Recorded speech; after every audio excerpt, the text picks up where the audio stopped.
नमस्कार दोस्तों, आज हम सूर्य संक्रांति की कहानी सुनेंगे जिसे हर रविवार को भी सुना जाता है। तो चलिए शुरू करते हैं। दो भाई बहन थे। बहन इतवार का व्रत करती थी।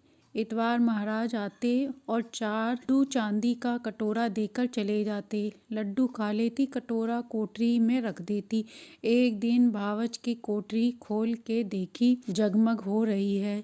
उसने पड़ोसन से कही, मेरी नंद कहाँ से लाई, कोठरी जगमग हो रही है। बोली, अपने आदमी से कहियो। आदमी तो नहीं सुने। बोली, दाल का चमचा भात में, भात का चमचा दाल में दे दियो। दूसरे दिन दाल का चमचा भात में और भात का दाल में दे दिया। उसका पति बोला, पागल हो रही है।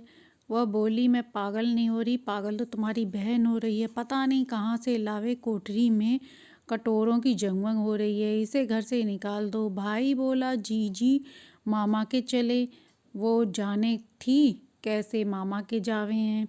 बोली, भाई मुझे इतवार का व्रत करना है, पूजन करना है। जंगल में जाके देखा तो सूर्य भगवान निकले हैं, मंदिर है, वहाँ उतार दिया। अब उसने मंदिर में पूजा करी, सूर्य भगवान की पूजा करी।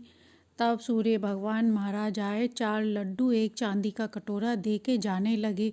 वो पीछे छिपकर देख रहा था उसका भाई। सूर्य भगवान ने कहा, छोड़ पापी मेरे पैर, तुम लोग कुंवारी कन्या को कलंक लगाते हो। ये तो सत का व्रत करती है, मैं देख के जाता हूँ, इसको विदा कर, फिक्र मत करना। बहन को लेके आ गया उसका भाई। दरवाजे पर खड़ी देख रही थी उसकी भाभी। भाभी ने कहा, तुम फिर से लेकर आ गए। तो भाई ने कहा, तुम मेरी बहन को कुछ मत कहो, मेरी बहन तो रविवार का व्रत करती है, जो भगवान सूर्य उसको देके जाते हैं, इसको कलंक ना लगाओ। ये महाराज सारी नगरी में बोलाई, सब अपने अपने बच्चों को लेके जाना।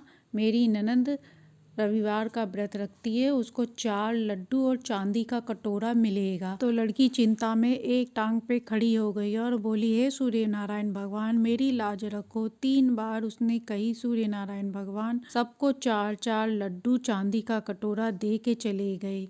जैसे सूर्य नारायण महाराज ने उस लड़की की लाज रखी, वैसे ही सभी की रखें। कहते सुनते हुकारा भरते, जो भी यह कहानी सुनता सुनाता है, सूर्य नारायण भगवान की कृपा बरसती है उस पर। सूर्य संक्रांति पर सुनी जाने वाली ये थी कहानी। कहानी अच्छी लगी हो तो लाइक एंड सब्सक्राइब करें।